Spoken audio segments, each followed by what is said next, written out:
우리에게 2024년이 몇 날 남지 않았죠. 성도 여러분, 1월 1일이 되면 갑자기 희망이 시작되는 것이 아니라 1월 1일은 희망을 가지고 출발을 해야 하는 것이죠. 그래서 1월 1일이 오기 전에 우리는 희망을 발견해야 하고 희망을 간직해야 하고 희망이 우리 안에서 지금 확인이 돼야 하는 것입니다. 자, 그렇다면 여러분, 새해를 향한 기대와 희망이 지금 꿈틀거리고 있습니까? 원래 지금 그렇게 돼야 되는 거거든요. 그냥 달력이 바뀌었다고 해서 희망이 갑자기 뚝 떨어지는 것이 아니라 우리는 1월 1일이면 희망으로 탁 출발해야 하는데 그 전에 우리는 희망을 붙잡아야 될 거 아니에요, 그죠?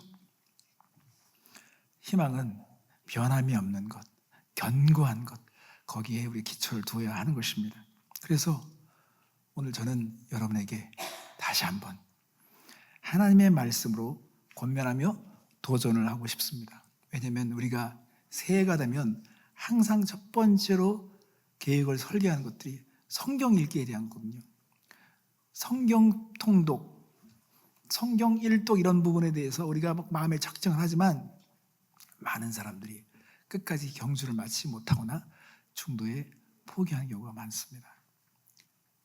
전 제가 목회를 하면서 제가 할 수 있는 최선의 봉사는 모든 사람들이 하나님의 말씀 앞에 머물러 살 줄 아는 법을 제가 여러분에게 가르치는 것이라고 저는 확신하고 있습니다. 그래서 하나님의 말씀을 읽을 수밖에 없는 존재, 이거 말씀을 읽어가는 것이 그냥 습관이 돼버린 존재, 이 말씀 안에서 귀한 보배를 찾아낼 수 있는 그런 실력을 가진 성도들을 세우는 것이 제가 가지고 있는 가장 중요한 목표 중에 하나인 것입니다. 자, 그러면 여러분, 오늘 제가 여러분에게 먼저 말씀드리고 싶은 것은요, 우리의 인생은 항상 그 닷을 변함이 없는 말씀에 두어야 하는 것입니다. 풍랑이 일거나 막 비바람이 몰아칠 때 배가 막 요동치잖아요. 그래도 그 배가 정확하게 견고한 닷에 딱 닿아 있으면, 이게 딱 걸려 있으면 배는 벗어나지 않습니다. 그것처럼 우리가 하나님의 말씀을 정말 붙들 수 있어야 거기서 하나님께서 희망을 우리에게 선사해 주신 것입니다. 시편 12편 6절 말씀에 보면요, 이렇게 되어 있습니다. 하나님의 말씀은 순결함이요 흙 도가니에 7번 단련한 은 같도다 되어 있습니다. 여러분, 왜 하나님의 말씀을 순결하다고 얘기하고 흙 도가니 7번 연단한 은 같다고 표현했을까요? 이 성경 말씀은요, 이 역사 속에서 거대한 제국의 그 핍박과 시련을 견디며 검증된 책입니다. 제국마다 이 책을 불태워버리려고 했고 이 책을 거부했고 이 책을 미워했었습니다. 근데 하나님의 책은 여전히 변함이 없이 그 모든 시험을 뚫고 진리임을 증명해주고 있습니다. 그래서 이 하나님의 책, 이 하나님의 말씀을 향한 우리의 믿음, 확신, 이 자긍심이 우리가 말씀을 대하는 데 지대한 영향을 준다는 것을 먼저 말씀드리겠습니다. 여러분, 남미에서는요, 남미로 이민 간 사람들은요, 자녀들이 한국말 못하면 바보 취급을 받아요. 그래서 남미에 살다 온 그 친구들은요, 다 한국말 잘해요. 왜 그럴까요? 민족에 대한 자긍심을 남미는 가지고 있습니다. 왜냐하면 거기는 열등하니까, 못 사니까 한국이 더 우세하게 보이니까 우리 말 자체를 자랑스럽게 생각해서 자녀들에게 그 말 자체를 중요하게 전달해 준다는 것입니다. 근데 미국의 초창기 이민 온 사람들은요, 정치적인 현실이 막 신물나고 한국이 완전히 희망이 없어 보이니까 다 이쪽으로 이민은 똑똑한 사람들은요, 자녀들에게 한국말을 중요하게 가르치지 않다 보니까 아이들이 한국말을 할 줄을 모르는 게 익숙해진 거예요. 근데 지금은 한국이 지금 막 되게 위세가 등등해지잖아요. 뭐든지 잘하잖아요. 그러니까 지금 이 한인타운에 있는 아이들도요, 한국말 하는 것에 대해 부끄럽게 생각하지 않고 도리어 한국말 못하는 것을 되게 창피하게 생각합니다. 불편하게 생각합니다. 그래서 우리의 행동에 영향을 미치는 것은 자긍심이에요. 그러니까 이 말씀에 대해서도 우리가 이걸 읽어나가거나 이 말씀에 대해서 필요를 느끼지 못한다. 그것은 어쩌면 이 말씀에 대한 분명한 확신과 자긍심이 부족하다고 볼 수가 있습니다. 그리고요, 사람은 진짜 맛을 보면 빠져나오지 못합니다. 하나님의 말씀에 대한 그 깊은 맛, 그 진귀한 비밀들을 깨닫게 되면요, 이 말씀에서 벗어날 수가 없습니다. 그래서 시편 19편 7절 8절 말씀이면 여호와의 율법은 완전하여 영혼을 소성시키며 여호와의 증거는 확실하여 우둔한 자를 지혜롭게 하며 여호와의 교훈은 정직하여 마음을 기쁘게 하고 여호와의 계명은 순결하여 눈을 밝게 하시도다 되어 있습니다.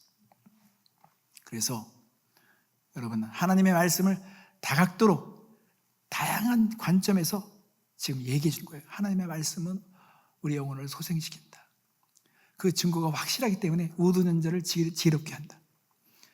하나님의 말씀이 모든 시대를 거치며 그 불같은 시험을 견뎌왔고, 이 말씀은 거짓이 없기 때문에 폐기되지 않았고, 여전히 이 말씀은 우리에게 지금 주어지게 된 것입니다. 그러므로 우리는 선택을 해야 됩니다. 말씀을 읽고 묵상하는 사람이 되든지 아니면 말씀과 상관없이 사는 사람이 되어야 하는 것입니다. 지금 시대에 그런 얘기가 있어요. 챗GPT를 이용하는 사람과 챗GPT를 이용하지 않는 사람 둘로 갈라진다는 거예요.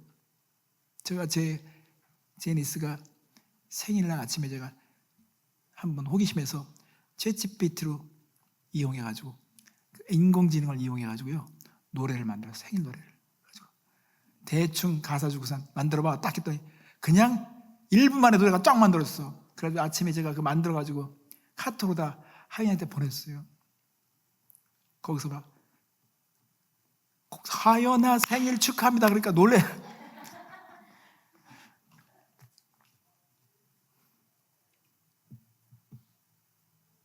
여러분, 이 말씀을 우리가 얼마큼 확신하는가, 이 말씀에 대해 어떤 설레임과 기대가 있느냐, 이것으로 우리 행동이 좌우되는 것입니다. 그리고 그 말씀에 어떤 맛을 보았느냐. 그래서 꿀보다 달다, 금보다 더 귀하다. 이것은 뭐냐면 그 시대가 가지고 있는 최고의 가치, 최고의 맛을 비교하는데, 여러분, 다윗이 살던 당시에는 꿀이 그렇게 그들에게서는 가치의 최고봉이었다고 한다면, 오늘 이 시대는요, 우리는 이 말씀을 다른 것으로 표현할 수 있겠지만 정말 최고의 맛이라고 여길 만큼 이 말씀에 대한 확신과 자긍심이 있어야 하는 것입니다.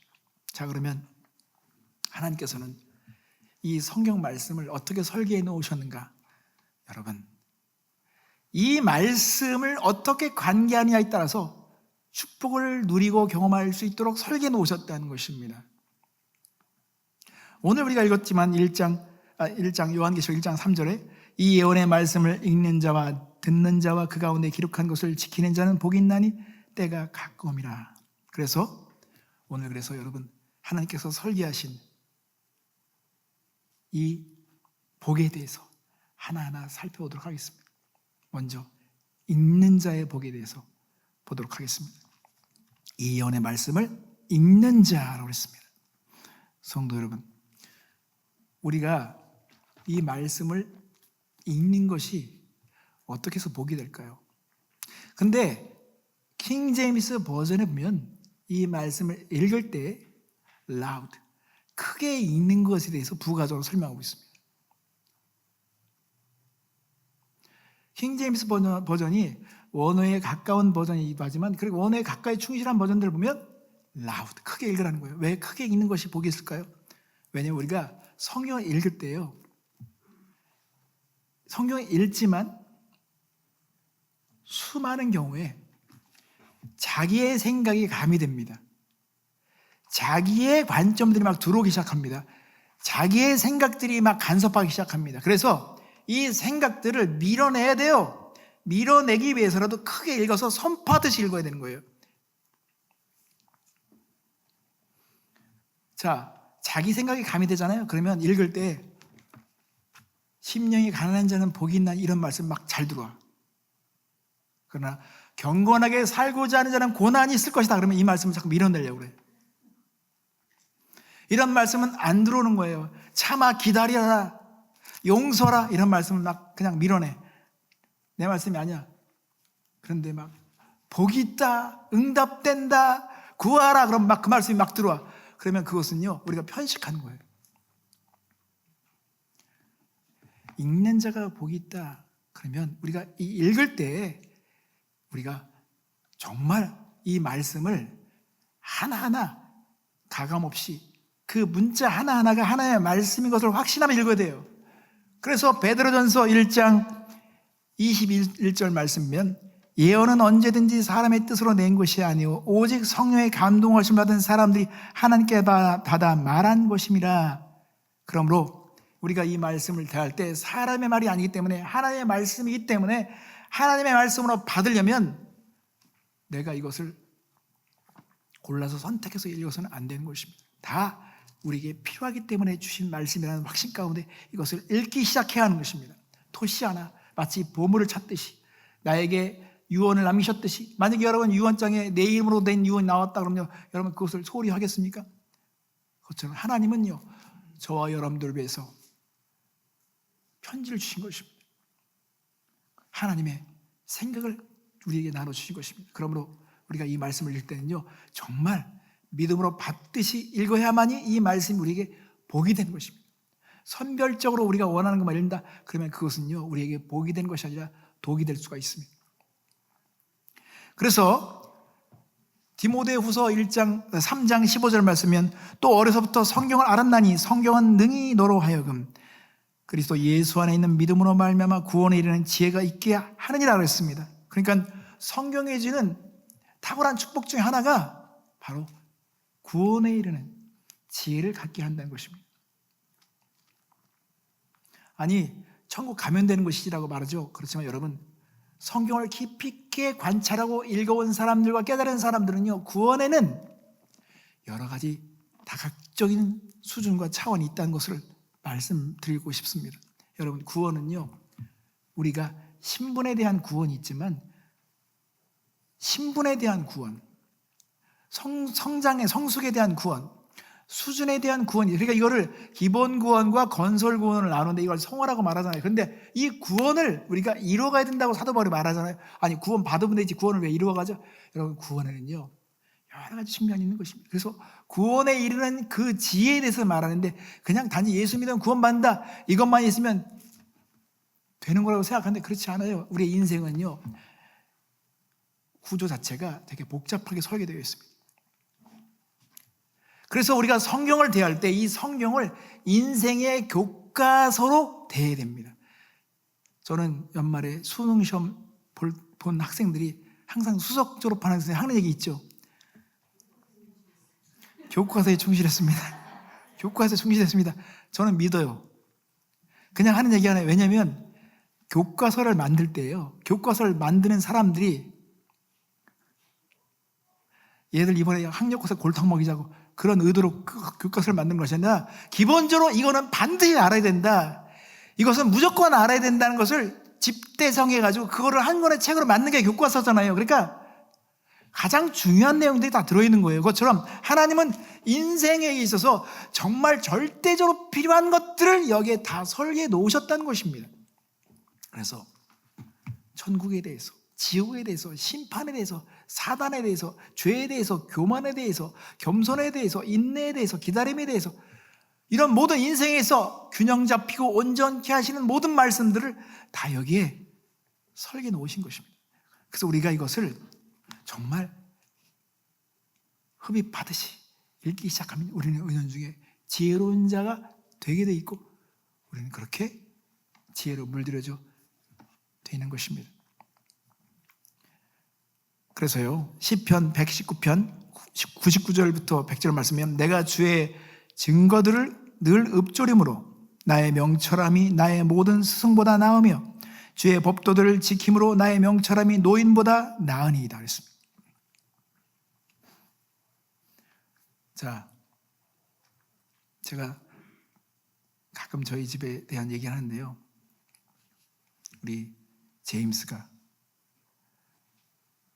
코나라는 아이를, 걔를 대하는 모습을 볼 때요, 와, 자식 다루듯이 대하는 거예요. 음식도 저보다도 영양지게 먹어요. 고급지게 먹어. 웬만한 거 다 안 줘요. 어떤 데는 잔인합니다. 저 어렸을 때 저 걔가 키울 때는 걔는 그냥 먹던 거 막 주면 다 받아먹고 줄거리 먹는데 얘는 그렇게 간절히 원해도 안 줘요. 꼭 필요한 것만 줍니다. 씻기고 닦이고. 그 제임스가 가끔 집을 비울 때 제가 대신 걔를 볼 때 저는 어쩔 수 없이 매일같이 똥을 만져야 됩니다. 이 물컹한 똥을 만져. 내가 제 똥도 안 만지는데 얘 똥을 만져야 돼. 어떤 때 얘 따라다니면서 똥 누우면 제가 만져야 되는 겁니다. 이런 걸 볼 때 여러분 10대라고 해서 청소년이라고 해서 다 막 사는 게 아니고 그렇게 건성건성 사는 게 아니라 진짜 중요하다고 생각하잖아요. 그러면요 우리보다 더 최선을 다합니다. 더 정성을 다해요. 아주 그냥 열정을 다 보입니다. 그러니까 축구에는 축구 나름의 천재가 나오는 것이고 음악에는 음악 나름의 천재가 나오는 건 그 일을 했을 때 거기에 대한 가치를 두니까요 목숨 걸고 달려드니까 세계에서 사람이 알아주는 사람이 되는 것처럼 사람이 어떤 생각에 꽂히거나 그 가치에 꽂혀서 그것을 매일 연습하고 그것을 정말 매어 달리잖아요. 그러면 뛰어난 사람이 될 수밖에 없는 것입니다. 그러니까 하나님은 하나님의 말씀을 우리가 정말 읽기 시작하고 그 말씀을 알고자 하고 진짜 정성을 다하면 노인보다도 뛰어난 지혜를 갖게 된다는 것입니다. 제가 유튜브에서 이렇게 신이 없다고 말하는 그 진화론주의자로 책도 쓰고 유명해진 학자들이 나와서 막 그 이야기를 논평하는 예를 듣잖아요. 근데 제 얼굴 보면요, 그 얼굴이 너무 허무로 가득 차 있어. 그냥 아주 어둠이 꽉 차 있어. 그럴 수밖에 없죠. 어떻게 인생이 저렇게 어리석을까? 헛똑똑인 거예요. 결국은 그를 따르는 자들은 전부 다 허무지 족속이 되는 것입니다. 그러니까 어린애가 더 똑똑해. 저 오늘도 우리 사모님 여기 나오셨는데 감기 몸살로 지금 고생하시는데 예배드리러 나오셨잖아요.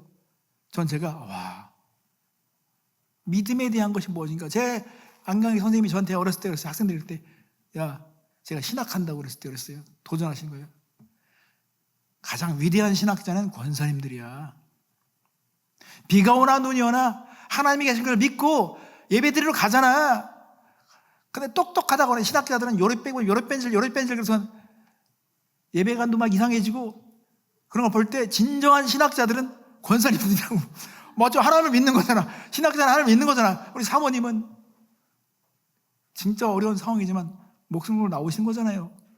이게 우리가 도전이 되는 것입니다. 여러분, 하나님이 계시다, 믿는다 그러면 이 말씀이 하나님의 말씀이다 그러면 그 말씀대로 우리는 읽어가야 하는 것입니다. 그래야 하나님께서 예비하신 복을 누리게 되는 것입니다. 자, 두 번째로 우리는 듣는 자의 복을 생각해 보겠습니다. 이 예언의 말씀을 읽는 자와 듣는 자라고 그랬습니다. 자, 성도 여러분, 사람은 무엇을 듣냐에 따라서 그 사람의 인격의 색채가 완전히 바뀝니다. 부정적인 얘기를 막 듣잖아요. 그럼 부정적인 사람이 됩니다. 긍정적인 얘기를 많이 듣잖아요. 긍정적인 사람이 됩니다. 제가 어렸을 때 부흥 강사님 모셔서 막 설교를 하시는데 들었는데 그런 얘기가 아직도 생각나요. 어느 목사님이 옛날에는 막 병두기하고 그러니까는 이 소주병으로 이용하는 게 많았잖아요. 술병으로 이용하는 게 많았잖아요. 목사님이 술병 들고 어디를 뭐 가는 걸 봤어. 그래서 형들이 목사님 몰래 술 드신다는 게 뭐 소문이 퍼졌어. 그러면 부정적인 사람은 계속 그 말을 믿는 거고 긍정적인 사람은 에이 무슨 이유가 있겠지, 무슨 사연이 있겠지라고 말할 거 아니에요. 그죠? 그것처럼 우리가 원망하고 불평하며 부정적인 것으로 꽉 찬 사람과 함께 있으면 그런 말만 듣고 결국은 그런 색깔로 물들지게 되어 있습니다. 제가 어제 새벽 기도도 말씀드렸지만 지금 이 시대는요, 인터넷이 알고리즘이 만들어져서 어떤 걸 딱 보면요, 그거 관련된 게 다 달려들어가지고 영상이 다 거기에 편성이 돼 있어요. 그러다 보니까 정치적인 성향도 모든 어떤 취미 선호도 또 그 사람이 그걸 딱 클릭하는 순간에 그게 다 달려들어서 거기를 완전히 진을 치기 때문에 계속 그런 것만 보게 되고 세상이 다 그런 것처럼 생각되는 거예요. 그러니까 점점요, 세상은요, 극대화되어 있습니다. 완전히 적대적이 되는 것입니다.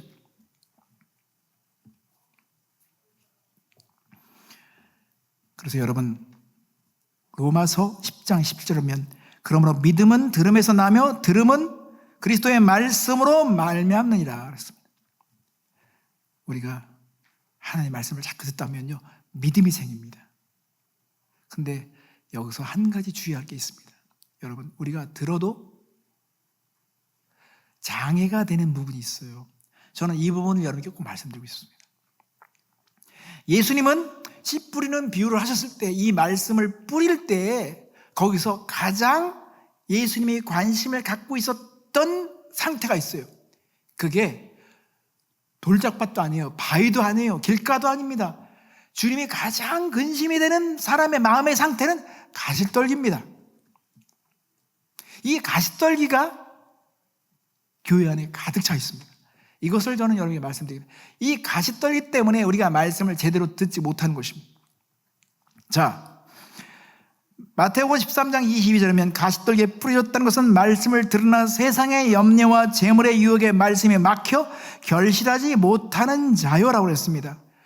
여러분, 우리가 근심과 걱정과 염려로 생각이 꽉 차 있잖아요. 그러면 하나님의 말씀을 들을 때 이것이 제대로 들려오지 않고 여기에 어떤 잡음과 노이즈 때문에 그 말씀이 정확하게 들어오지 않고 굴절돼서 내가 원하는 것만 받게 되는 것입니다.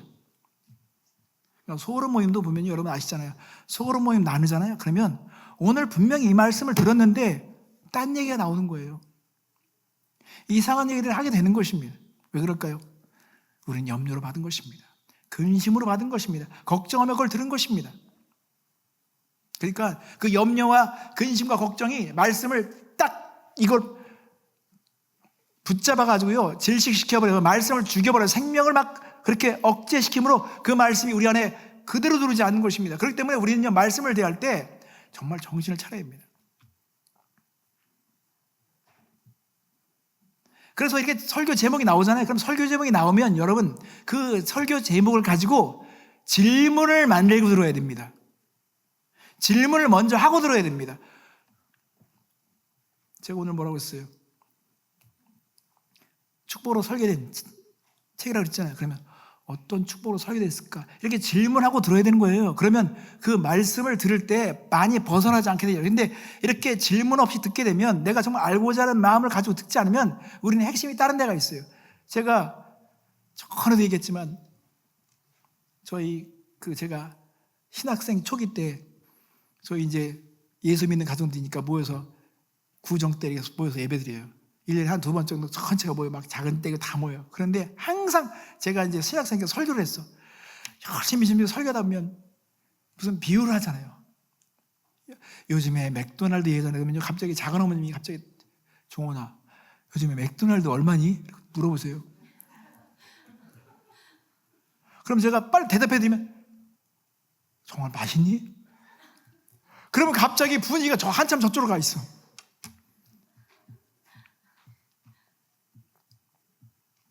우리 소그룹 모임은 이러면 안 됩니다.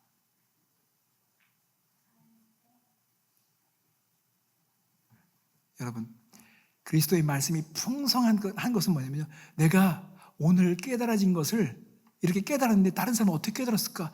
이 말씀을 어떤 관점으로 들었을까? 이게 궁금해서라도 모였을 때 그걸 듣고자 해야 되는 겁니다. 세상 염려와 근심과 걱정으로 막 가다 보면 한없이 끌려갑니다. 그러면 이것을 우리가 놓치는 거예요.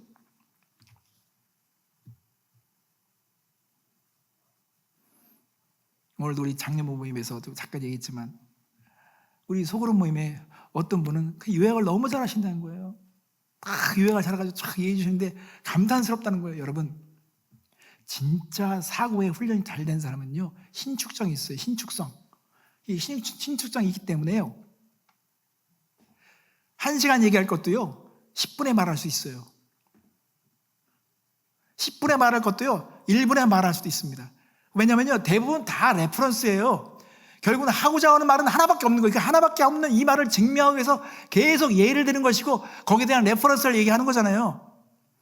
그럼 한마디만 얘기하면 뭐예요? 결국은 포인트가 뭡니까? 라고 말했을 때 그렇게 얘기해 주면 되는 건데, 만약에 이것을 포인트를 10분 하면 그 10분어치 포인트를 늘려서 말하는 것이고, 1시간 그러면 더 늘려서 얘기하는 거지. 그래서 세상에는요, 이것만 연구하는 책들이 있어요. 하버드니 이런 대학에서는요, 이런 거, 논리적으로 생각하는 거, 요약하는 거, 이런 것들만 연구하는 그런 과목들이 있고 그런 책들이 있는데, 그걸 보면 결국은 신축성 얘기를 하는 것입니다. 다른 사람은 어떤 걸 깨달았을까? 이걸 어떤 관점으로 이해했을까? 얼마나 궁금하잖아요. 그럼 이런 걸 나누다 보면 그 교제가 풍성해지는 것입니다. 더 우리는 이런 풍성함을 누려야 하는 것입니다. 그래서 우리는 사도행전 11장 11절 말씀이면, 베레아에 있는 사람들은 데살로니가에 있는 사람들보다 더 너그러워 간절한 마음으로 말씀을 받고 이것이 그러한가요? 날마다 성경을 상고함으로. 그래서 여러분, 우리는 말씀을 대할 때 정말 그런가? 정말 그렇게 말씀하셨나?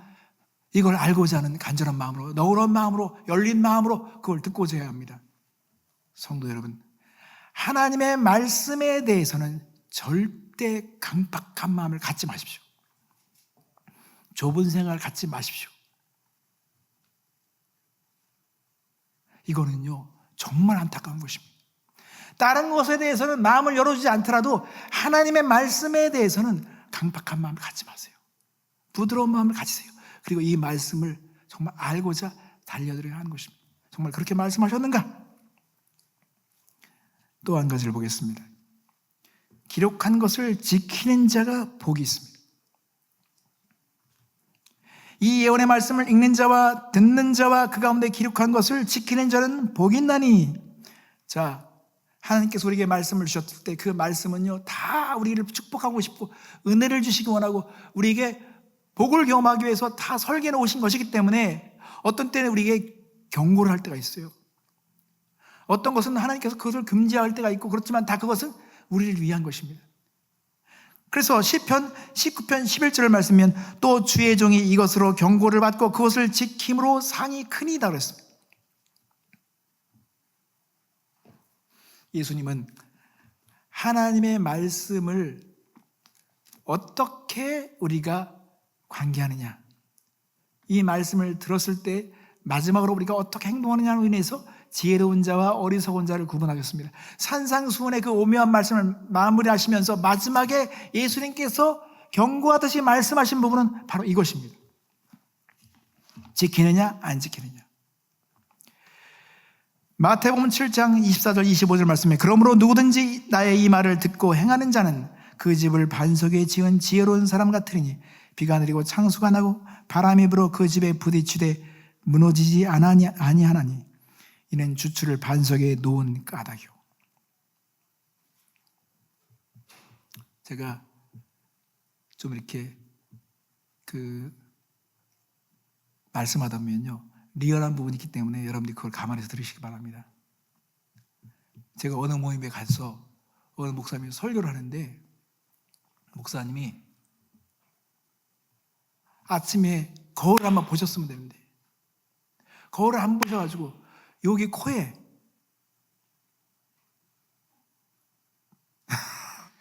하얀 색깔의 꽃딱지가 이렇게 있는 거예요. 그럼 제가 그 말씀을 들을 때 말씀은 전혀 안 들어와. 저걸 떼면 좋은데 저거. 여러분, 지금 나르자매가 그렇게 말했지만 우리의 모습이 그런 것입니다. 하나님의 말씀은요, 그거 안 띄면 너 지저분해져. 그거 안 띄면 너는 정말 어리석은 자가 돼. 그거 안 띄면 창피당해. 그거 네가 해결 안 하면, 네가 그걸 수정하지 않으면, 그걸 지키지 않으면 너는 망신당해. 이렇게 말씀하셨는데, 말씀을 그걸 하기만 하고 그걸 정말 했으면 해결되는데 그냥 건설했다 보면 사람 앞에 나타나는데 보니까 완전히 엉망인 얼굴로 나타나는 것입니다. 조금만 참지 갑자기 확 욕을 해가지고 그 사람은요 평생 사람이 잊지 못할 존재가 됩니다. 좀 참지 기다리지 그걸 입으로 말해버려가지고 결국 사람들한테 다른 건 다 생각나지고 그 사람이 그 화낸 것만 생각나게 되잖아요. 인격 자체 이런 것입니다. 그래서 말씀드리잖아요. 그리스도인은 그 인격의 수준이 반응으로 나타난다. 그 사람이 얼마나 많이 하는 거 소용없어요. 그 사람이 그냥 반응한 거 그것이 그 사람을 말해주는 것입니다. 그래서요 우리가 순간 접착제로 무엇을 붙일 때는요 타이밍이 중요한 겁니다. 이 타이밍을 놓치면 그 순간 접착제가 가지고 있는 그 목적을 이루지 못합니다. 순간 접착제를 붙일 때도 그 타이밍이 중요한 거예요. 하나님의 말씀을 들을 때도 이 말씀을 적용해야 될 타이밍이 중요한데 그 타이밍을 붙들고 확 적용해야지 그것이 우리의 인생의 기초를 만들어 놓는 거예요. 기초를 형성하고 우리 인격을 만드는 것입니다. 아무리 많은 좋은 설교를 다 들어도 그냥 쌓아놓기만 하면 나중에요 비 오고 바람 불고 환란이 닥치면 전부 풍비박산 되는 것입니다.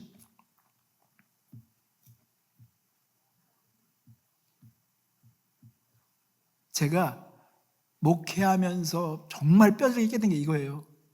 자, 설교 말씀이 주어지잖아요. 그러면 하나하나 블록이 주어지는 거예요. 블록이 주면 이 블록. 말씀 들었다. 말씀 들었다. 계속 들었다. 근데 이걸 계속 쌓아놓기만 해. 쌓아놓기만 해. 근데 쌓아놓기만 하면 여러분 이게 비 오고 바람을 딱 불잖아요. 이거 다 흩어지게 되어 있습니다. 말씀을 들을 때마다 하나하나 순간 접착제를 붙여서 딱 붙이고 또 붙여서 붙이고 들은 것마다 붙여서 딱 흔들리지 않은지 확인하고 그래서 이것을 견고하게 확인해야만이 내가 흔들리지 않은 건축물을 내가 소유할 수 있는 것처럼 하나님의 말씀을 들을 때 내가 지키는 것은 내가 지켜 행하는 것은 그 순간만 허락된 그 접착력 그 견고한 것을 내가 이용하는 것입니다. 그렇지 않으면요 우리 인격은요 이상한 형태로 발전됩니다.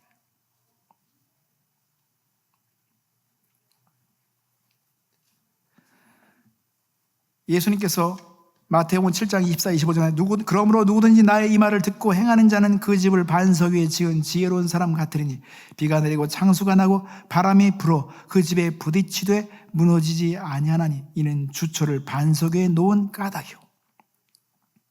그 반대로 마태복음 7장 26절 27절 나의 이 말을 듣고 행하지 아니하는 자는 그 집을 모래 위에 지은 어리석은 사람 같으니 비가 내리고 창수가 나고 바람이 불어 그 집에 부딪힘에 무너져 그 무너짐이 심하니라 그랬습니다. 이거 다 보면 하나님께서 말씀을 듣고 지켜 행하는 자를 말씀하시는 것입니다. 그래서 씨 뿌리는 비유에서 예수님께서 마지막에 우리가 원하는 마음을 좋은 옥토 같은 마음을 말씀하셨습니다. 마태복음 13장 23절에 좋은 땅에 뿌려졌다는 것은 말씀을 듣고 깨닫는 자니 결실하여 어떤 것은 100배, 어떤 것은 60배, 어떤 것은 30배가 되느니라 하시더라고 했습니다. 저는 이 말씀을 묵상하면서 왜 주님은 30배, 60배, 또 100배를 말씀하셨을까? 왜 70배는 안 될까? 왜 40배는 말씀하시고 30배, 60배, 100배를 말씀하셨을까? 여러분, 다 이유가 있습니다. 사단의 숫자, 인간의 숫자, 하나님의 숫자. 우리는요 말씀을 보면서 결국은요 나에 대해서 알아가는 것이고 인간에 대해서 알아가는 것이고 하나님에 대해서 알아가는 것이고 사단이 어쩐 존재인지 알아가는 것입니다. 이런 것들을 사단이 무엇을 속이고 어떻게 우리를 교묘하게 속이는지 그리고 내가 얼마나 연약한 존재인지 하나님께서 나에게 무엇을 원하시는지 하나님이 어떤 분이신지 이것을 계속 알아서 그 말씀을 지켜 행할 때에 그것은요 여러분 완전하게 가깝게 가는 것입니다. 인생을 충만하게 채워가는 것입니다. 열매를 맺는 거예요. 마지막으로 한 가지 말씀드리겠습니다. 여러분, 이러한 복은 유효기간이 있다는 것입니다. 유효기간이 있어요. 유효기간이 지난 우유 버리잖아요. 하나님께서는요 무조건 기다려주시지 않습니다. 무조건 시간 허락하는 것이 아닙니다. 우리 인생은 다 정해진 게 있어요. 정해진 유효기간이 있는 것입니다. 이 유효기간이 내게 끝나기 전에 우리는 이 말씀에 대해서 간절함으로 받아야 돼. 눈물을 흘리며 읽어야 됩니다. 와, 나 이거 유효기간이 다 왔어. 여러분, 우리는요 살면서 계속 가까이 장래에 대한 소식을 듣습니다. 제가 나이 들어보니까 이제는 점점, 옛날에는 할아버지가 돌아가셨대라고 그러지만 이제는 아버지 친구들이 돌아가시기 시작합니다. 이제는 제 친구들이 세상을 뜨기 시작합니다. 이렇게 점점 다가오는 거예요. 임종의 소식이 다가옵니다. 이렇게 유효기간이 그래서 각자 한 사람 한 사람은요 자기 죽은 그 사인이 있습니다. 심장병으로 맞췄는지, 뭐로 맞췄는지, 당뇨로 맞췄는지 다 맞힌 것에 대한 이유들이 다 쓰이게 돼 있어요. 마지막에 어떻게 돌아가셨대? 다 얘기되겠죠. 그것이 유효기간을 결정하게 되는 것입니다. 그렇다면 이 유효기간이 다가오기 전에 우리는요 하나님 앞에 서기 전에 이 말씀을 어떻게 돼 있는지 하나님께 보여야 되는 것입니다. 핑계할 수 없습니다. 오늘도 하나님께서 여러분에게 증거하잖아요. 나는 정종원이를 써서 너에게 이 말씀에 대해서 증언했어. 핑계하지 마. 그렇게 간절히 증언하게 했어. 내가 정종원을 써서 이 말씀에 대해서 축복으로 설계해내었다는 걸 증언했어. 성도 여러분, 2025년은 여기 있는 모든 사람들은요 말씀을 읽든지 듣든지 지켜 행하는 일에 쓰임받아야 합니다. 그러나 이것은요 따로따로 구분된 게 아닙니다. 읽는 것은요 들으려고 하는 거예요. 듣는 것은요 지키려고 하는 것입니다. 어렸을 때 아무것도 모르는 그 어린아이들이 천자문을 하늘 전 따지, 근데 어느 순간에 들려오는 게 있는 거죠. 하늘이구나, 땅이구나, 이렇게 들려오는 것이 있을 때 깨달아지고, 깨달아져야만이 실천하게 되는 거잖아요. 그것처럼 우리는요 정말 큰 소리로 읽듯이, 선파듯이 읽듯이 읽어야 합니다. 그리고 듣고져야 합니다. 들은 대로 됩니다. 듣는 것이 복입니다. 들을 지 있는 자는 복이 있다고 말씀하였습니다. 그리고 지키려고 해야 합니다. 그 지키는 것은 정해진 시간이 있어요. 그리고 여러분 유통기가 있다는 것입니다. 벌써부터 우리는요 갑자기 두려워하기 시작해요. 이게 정상이에요. 그래서 사도 바울이 그렇게 많은 것을 깨달은 사도 바울도 두렵고 떨림으로 너의 구원을 이루라고 말한 것입니다. 왜냐하면 내일이 멈춰질 시간일 수도 있어요.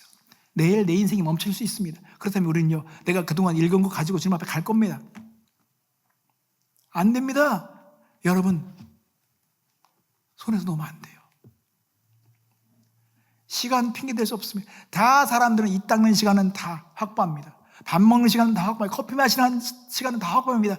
유튜브 보는 시간은 다 확보합니다. 근데 이 말씀에 대해서만 선택적으로 정화한다는 겁니다. 여러분 성경, 여러분 묻습니다. 성경 읽어도 되는 책입니까? 그냥 읽어도 되고 안 읽어도 되는 책입니까? 아니잖아요. 근데 해도 되고 안 해도 되는 것은요 결국 안 하게 돼 있어요. 그래서 제가 말씀드립니다. 여러분 반드시 하게 될 수밖에 없는 시스템 안으로 들어가십시오. 그런 장치를 마련하십시오. 요즘에 살다 보니까 저희 아내도 그렇고 저도 그렇고 갑자기 건망증이 막 생겨가지고 어떤 때는 가스불도 안 꺼놓고 막 자주 이런 일이니까 제가 확인하라고 그래. 저도 그래요. 자, 그럼 여러분 내일 이것을 꼭 누구에게 전달해 줘야 돼. 근데 이걸 잊어보면 안 되잖아요. 그러면 이것을 내가 내일이면 또 까먹을 수 있고 내일이면 또 딴 사람이 돼 있어. 그러니까 내일이 돼도 난 딴 사람이 되지 않으려면 어떻게 되냐? 난 반드시 내일 신발 신고 나가니까 신발에다 써놔야 돼. 그럼 절대 안 잊어먹잖아요. 이게 실패할 수 없는 계획을 세우는 거예요.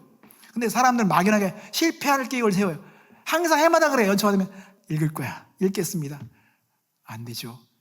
근데 그렇게 어떻게 할 건데 결국은 레위기에서 넘어질걸? 아니죠. 내 얘기는 그냥 뛰어들어. 난 내년에 내 얘기는 안 읽을 거야. 그냥 넘어가서 또 할 거야. 뭐 계획을 세워서 절대 실패할 수 없는 게 세워야죠. 요즘에는요 이 성경에 대해서 뛰어난 선생들이 서로 알려주겠다고 유튜브에서 기다리고 있어. 들어와. 알람 설정해. 10분 만에 알려주겠다는 거예요. 내 얘기를 10분 만에 재밌게 알려주겠다는 거예요. 이렇게 막 질비하게 정보가 많은데 이걸 잘 이용하면 우리는 성경을 읽을 수 있도록 자극을 받게 되는 거잖아요. 그래서요 우리는 이 시대에 정말 하나님께서 우리에게 마련해오신 이 놀라운 책을 읽고 듣고 지켜 행함으로 복을 경험해야 할 줄 믿습니다. 예수님께서는 그래서 그 때를 말씀하실 때, 자 계시록 1장 3절 말씀에 때가 가까움이라고 말씀드릴 때 이 때는 카이로스예요. 이 카이로스는 이런 일반적인 물리적인 시간이 아니라 어떤 사건이 임하는 시간을 말하는 거예요. 예수님의 재림에 대한 사건일 수 있습니다. 그것은 우리가 심판대 앞에 서는 그런 사건, 그런 때일 수 있습니다. 그러니까 때가 가까운다는 거예요. 여러분, 제가요 어렸을 때는요, 아이고 한갑 되신 분들 볼 때요 한참 먼 줄 생각했어요. 내 생에는 한갑이라는 거는 나하고 상관이 없다고 생각했는데 저는 한갑이 지났습니다. 조금 있으면 70이 되겠죠? 이렇게 우리에게는요 그냥 시간은 막 오는 거예요. 그리고 나이가 먹은 만큼 이 속도가 더 빨라집니다. 요즘은 한 달이 한 2주 같아요. 3주 같아요. 그냥 슬쩍 벌써 어떻게 일주일이 지났어? 이렇게 되거든요. 그러니까 이렇게 때가 임박했다는 의식을 가져야 됩니다. 예수님은 누가복음 17장 26절 27절 말씀에 노아의 때에 된 것 같이 인자의 때에도 그러하리라. 노아가 방주에 들어갔던 날까지 사람들이 먹고 마시고 장가들고 시집가더니 홍수가 나서 그들을 다 멸망시켰으며. 여러분, 이것은 꾸며낸 얘기가 아니죠. 노아의 이야기가 꾸며낸 이야기면 예수님이 말씀도 하지 않으셨을 것이에요. 그러나 이것은 분명한 사실입니다. 지금도 밝혀지고 있어요. 노아의 때에 사람들은 노아가 하나님의 말씀을 계시를 받아서 홍수에 대한 심판에 대해서 메시지를 전했을 때 사람들은 대꾸도 하지 않았습니다. 그런 일 없어. 여러분, 기상학자가 그 시대의 날씨에 대해서 연구한 사람이 얼마나 똑똑했겠습니까? 이 사람이 절대 그런 일 없어라고 말하면 그 말을 듣는 사람은 다 망하는 거예요. 떠내려가는 거예요. 떠내려가면서 후회하겠지. 내가 왜 그 말을 들었을까? 지금 이 시대에는요 지식이 막 넘쳐나, 홍수처럼 넘쳐납니다. 이 넘쳐나는데 우리가 가짜와 진짜를 구분할 수가 없어요. 너무나 혼란스럽습니다. 그러면 우리는요 가장 중요한 것부터 챙겨야 되는 것입니다. 지식은 많아요. 뭐 결혼에 대한 지식, 맛있게 먹는 것에 대한 지식, 뭐 지식이 막 넘쳐나. 그런데 사람들이 매일 시집가고 장가가는 데 관심 있고 먹는 거에 관심 있고 이렇게 관심 있잖아요. 그러면 우리는요 그 지식 자체가 우리에게 전혀 도움이 되지 않습니다. 우리를 살리는 데 도움이 되지 않아요. 그렇기 때문에 기본적으로는 우리를 살리는 지식에 관심을 가져야 되는 것입니다. 하나님이 뭐라고 그랬어? 노아가 살던 당시에 살 수 있는 지식은 방주 안에 들어가는 것밖에 없어요. 다른 거 아무리 뭐 수백 권 책을 쓴 사람이 그런 일 없다고 말하면 여러분 그 말을 듣는 순간에 우리는요 불행해지는 것입니다. 사망 지식을 따라가는 거예요. 우리를 살리는 그 지식을 따라가야 하는 것입니다. 그래서 예수님께서는 누가복음 10장 30절 말씀에 인자가 나타나는 날에도 이러하리라고 말씀하셨습니다. 노아의 시대와 똑같은 그런 상황이 벌어지겠다는 거예요. 롯의 때도 똑같은 상황이었습니다. 소돔과 고모라의 그 멸망 소식이, 심판에 대한 소식을 들었을 때 그 사회들은 농담으로 여겼습니다. 그래도 롯은 계속 삼촌 따라다니면서 들은 말이 있으니까 이건 진짜일 수도 있어. 하지만 그 아내는요 말씀을 따르지 않아서 소금 기둥이 되었잖아요. 여러분, 우리는 복에 대한 그런 증인들이 되어야 합니다. 말씀을 진짜 하나님의 약속하신 대로, 하나님의 의도하신 대로 읽잖아요. 우리는요 지혜로울 수밖에 없습니다. 그리고 얘기를 듣다면 저 사람 되게 교만하네, 저 사람 되게 어리석네, 이게 다 보입니다.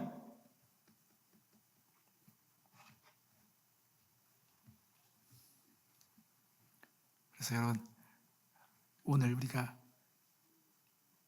이 송년 주일 예배 때 제가 도전하는 것은 이제 화요일날 송구영 시험이 들기 전에 결단하십시오.